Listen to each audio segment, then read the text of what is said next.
A paz do Senhor. Eu vou começar lendo na palavra de Deus no livro de Gênesis, capítulo 6, versículo 14. Faze uma arca de tábuas de cipreste. Nela farás compartimentos e a calafetarás com betume por dentro e por fora. Aqui foi uma ordem de Deus para Noé, para que Noé construísse uma arca. A arca foi feita com madeira de cipreste e revestida com piche. A arca era gigantesca. A arca media 300 côvados de comprimento, 50 de largura e 30 de altura. Gênesis capítulo 6, versículo 15. Considerando que um côvado equivale a 45 centímetros, isso resulta em aproximadamente de 135 a 155 metros de comprimento, 22 a 26 metros de largura e 13 a 15 metros de altura. A arca tinha 3 pavimentos, um embaixo, um segundo e um terceiro. Gênesis capítulo 6, versículo 16. A arca tinha 3 andares. Deus ordenou Noé a construir uma arca, pois Deus iria destruir o mundo com água por causa da maldade do homem que estava em alta. Porque estou para derramar águas em dilúvio sobre a terra para consumir toda a carne em que há fôlego de vida debaixo dos céus. Tudo o que há na terra perecerá ou morrerá. Gênesis capítulo 6, versículo 17. Deus iria poupar somente Noé e sua família. 8 pessoas não pereceram no dilúvio. Noé, sua esposa, seus 3 filhos e as esposas de seus filhos. Gênesis capítulo 6, versículo 18. Deus também mandou Noé levar na arca 2 animais de cada espécie, macho e fêmea, para que eles fossem preservados e também alimentos para Noé e sua família. Gênesis capítulo 6, do versículo 19 ao 21. Noé teve que buscar os animais? Noé teve que ir atrás de cada espécie de animal? Não. Os próprios animais vieram até Noé. Gênesis capítulo 6, versículo 20. Noé foi escolhido e salvo por Deus porque ele era homem justo. Gênesis capítulo 7, versículo 1. O justo continue na prática da justiça. Apocalipse capítulo 22, versículo 11. E é o que eu, o irmão Fabiano, estou fazendo. Como eu sou um justo aos olhos de Deus, eu continuo sendo justo aos olhos de Deus e aos olhos dos homens. Noé tinha 600 anos quando as águas do dilúvio vieram sobre a terra. Gênesis capítulo 7, versículo 6. Choveu durante 40 dias e 40 noites sobre a terra. A água não veio só da chuva. A água veio do abismo, veio de debaixo da terra e as comportas do céu foram abertas também. Gênesis capítulo 7, do versículo 11 ao 12. Para os terraplanistas, essas comportas são aberturas no domo, pois há água no espaço. Sobre a terra plana eu tenho um vídeo no meu canal. Prevaleceram as águas excessivamente sobre a terra e cobriram todos os altos montes que havia debaixo do céu, e todo ser vivo morreu afogado. Gênesis capítulo 7, versículo 19 e versículo 21.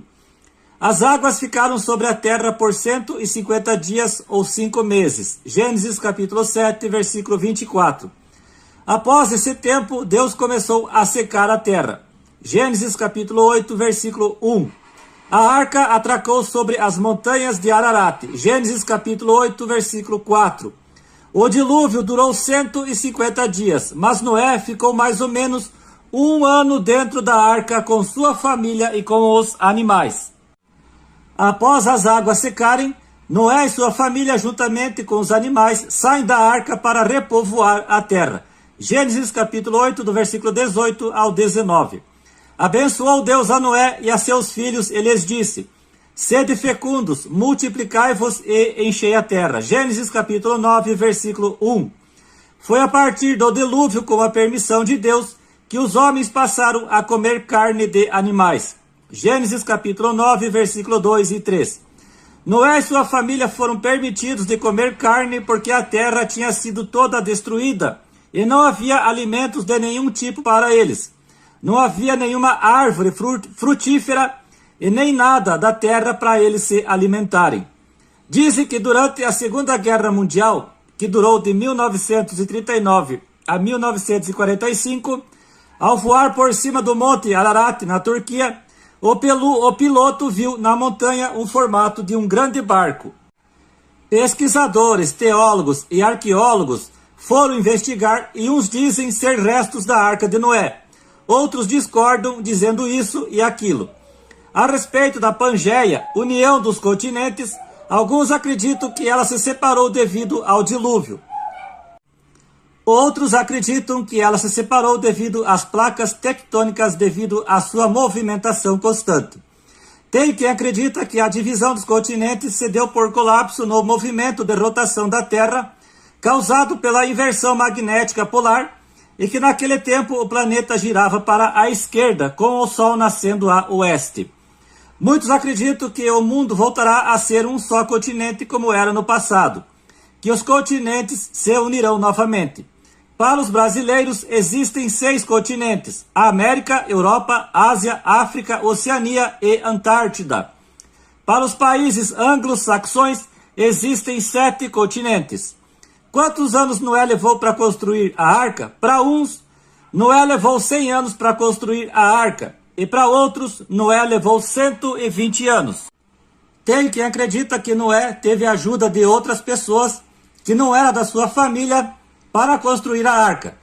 Essas pessoas eram pessoas contratadas por Noé ou que se converteram com a pregação de Noé, ou os dois. Pessoas que se converteram e pessoas contratadas.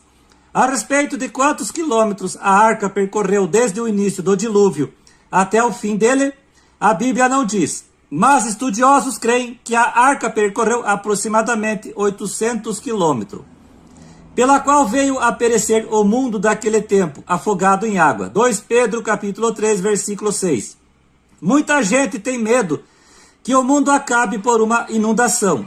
Muitos acreditam que o mundo será destruído pela água novamente. Muitos acreditam pelo fato de ter mais água no mundo do que terra, toda a carne poderia perecer pela água. Mas não é assim que alguns estudiosos pensam.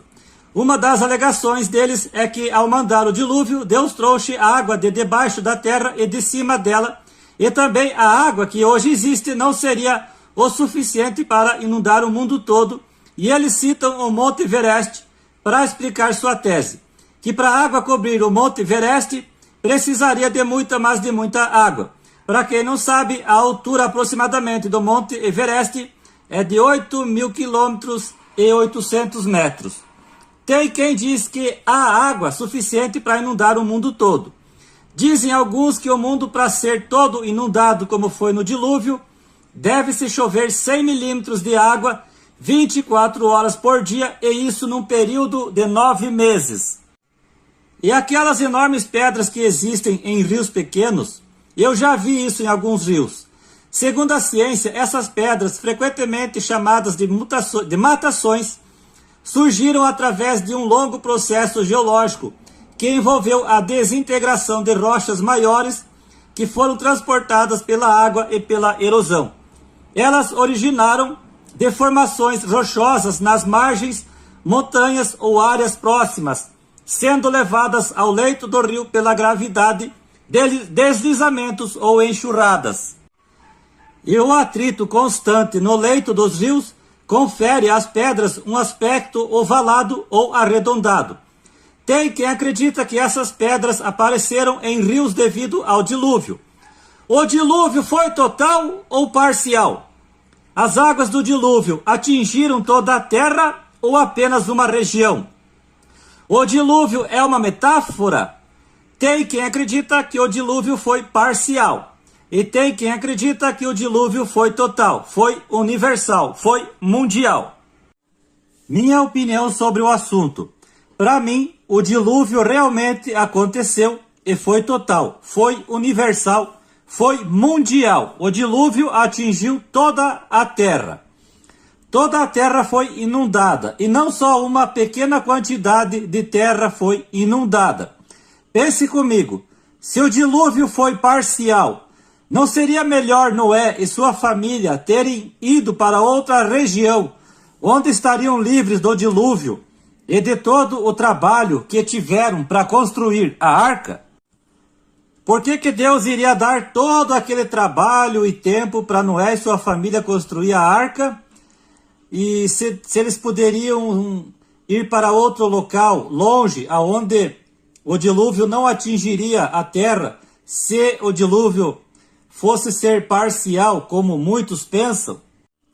Sobre a imagem vista por um piloto no Monte Ararat, na Turquia, não posso dizer de certeza se era a Arca de Noé ou não.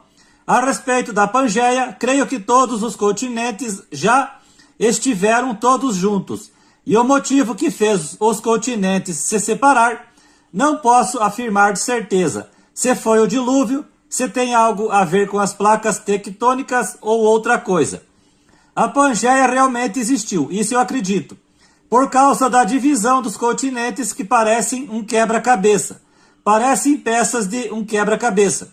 Por isso que não tinha problema nenhum em animais que só existem em alguns continentes virem até a arca. Não duvido de os continentes voltarem a se unir novamente, fazendo disso um só grande continente como foi no passado. E se isso acontecer, só será após a volta de Jesus Cristo. Sobre as enormes pedras espalhadas em alguns rios pequenos, para mim, não sei dizer de certeza o que ocasionou isso. Provavelmente a ciência esteja certa do porquê essas pedras em rios, como já mencionei. A respeito se o mundo será destruído pela água novamente ou não, a verdade é que, segundo a palavra de Deus, Deus não destruirá mais o mundo através da água. Isso ele deixou bem claro quando disse: "Porei nas nuvens o meu arco, será por sinal da aliança entre mim e a terra. Então me lembrarei da minha aliança firmada entre mim e vós, e todos os seres viventes de toda a carne, e as águas não mais se tornarão em dilúvio para destruir toda a carne." Gênesis capítulo 9, versículo 13 e versículo 15. Você sabe que arco foi esse que Deus colocou no céu para lembrar o homem de que ele nunca mais destruirá o mundo com água? Esse arco é o famoso arco-íris. Muita gente não sabe disso. Então, toda vez que você ver um arco-íris no céu, lembre-se da promessa de Deus de que ele disse que nunca mais destruirá o mundo com água. Irmão Fabiano, o mundo não será mais destruído, então? Se o mundo ainda será destruído e não vai ser pela água, como que o mundo será destruído? Te respondo: o mundo agora será destruído pelo fogo. Ora, os céus que agora existem e a terra, pela mesma palavra, têm sido entesourados para fogo, estando reservados para o dia do juízo e destruição dos homens ímpios. 2 Pedro capítulo 3, versículo 7. Como foi com o dilúvio, onde apenas os homens ímpios foram mortos, assim também será com o fogo. Deus não poupou o mundo antigo, mas preservou a Noé, pregador da justiça, e mais 7 pessoas, quando fez vir o dilúvio sobre o mundo de ímpios. 2 Pedro capítulo 2, versículo 5. Somente os homens maus, sem Deus, é que serão mortos pelo fogo que virá. Assim como foi nos dias de Noé, será também nos dias do Filho do Homem, nos dias da volta de Jesus Cristo. Mateus capítulo 24, versículo 37 e Lucas capítulo 17, versículo 28. Como era o mundo nos dias de Noé? Nos dias de Noé, as pessoas comiam, bebiam, casavam e davam-se em casamento. As pessoas levavam suas vidas normalmente, sem se preocupar com Deus, sem se preocupar com sua vida espiritual, sem se preocupar com sua salvação. Parece com os dias de hoje? Pela fé, Noé, divinamente instruído acerca de acontecimentos que ainda não se viam, e sendo temente a Deus, aparelhou uma arca para a salvação de sua casa, pela qual condenou o mundo e se tornou herdeiro da justiça que vem pela fé. Hebreus capítulo 11, versículo 7. Hoje, a arca do homem é Jesus Cristo. Somente quem entrar por ele é que será salvo do dilúvio que virá. Infelizmente, muitas são as pessoas que rejeitam essa arca de Deus, como os homens rejeitaram no tempo de Noé. Irmão Fabiano, além da família de Noé, alguém mais ajudou Noé a construir a arca? Enquanto Noé construía a arca, ele pregava ao mesmo tempo, e em 100 anos ou em 120 anos, Noé não conseguiu convencer ninguém, não conseguiu ganhar ninguém para Deus? A Bíblia não diz se teve alguém fora da família de Noé que ajudou Noé e sua família com a construção da arca. Eu sempre pensei que somente Noé e sua família é que construíram a arca. Tem comentaristas que dizem que é possível que pessoas possam ter ajudado por um tempo Noé a construir a arca, mas que depois desistiram. A respeito de Noé não ter conseguido salvar ninguém enquanto construía a arca, é que aos olhos dos homens ímpios, Noé era visto como louco. Isso parece com os dias de hoje? Eu, irmão Fabiano, já fui chamado de louco por pregar o evangelho. Paulo e Jesus Cristo também foram chamados de loucos por pregarem o evangelho. Atos capítulo 26, versículo 24, João capítulo 10, versículo 20 e Marcos capítulo 3, versículo 21. Lembre-se que nem Jesus e Paulo conseguiram convencer todo mundo a aceitar o evangelho. Hoje em dia anunciamos o evangelho, mas é raro você ver alguém aceitando o evangelho. É raro ver alguém nascendo de novo e se tornando nova criatura.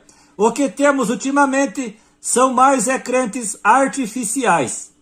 Tem quem acredita que seria possível alguém fora da família de Noé ter aceitado as palavras de Noé, mas não entrou na arca porque morreu antes da arca estar pronta e antes do dilúvio chegar. A respeito de quantos anos Noé levou para construir a arca, os que acreditam que Noé levou 100 anos para construir a arca se baseiam nas passagens de Gênesis capítulo 5, versículo 32 e capítulo 7, versículo 6. Os que acreditam que Noé levou 120 anos para construir a arca se baseiam em Gênesis capítulo 6, versículo 3. Eu, o irmão Fabiano, fico com a opção de que Noé levou 100 anos aproximadamente para construir a arca. Independente se Noé levou 100 anos, 120 anos ou mais ou menos, a verdade é que a história do dilúvio e a da arca de Noé é real. A respeito se pessoas estranhas ajudaram Noé a construir a arca, a Bíblia não diz. Eu sempre criei que somente Noé e sua família construíram a arca. Mas também não posso dizer de certeza que nenhuma pessoa estranha ajudou Noé com a construção da arca.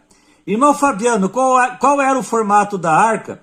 Em formato de navio ou de um baú? A arca era quadrada? Qual o formato de uma arca? Qual o formato de um baú? Se formos pela lógica, a arca tem formato de baú. Então a arca era quadrada. Tem cristãos que acreditam que esse era o formato da arca, que era quadrada, em forma de caixa. A réplica da arca de Noé, que levou 6 anos para ser construída em Kentucky, nos Estados Unidos, seu formato está errado, dizem alguns teólogos. Como o ateísmo e a apostasia vêm crescendo no mundo, lembre-se, quando te chamarem de louco por causa da sua fé, diga assim: o louco fez a arca e os espertos fizeram o Titanic.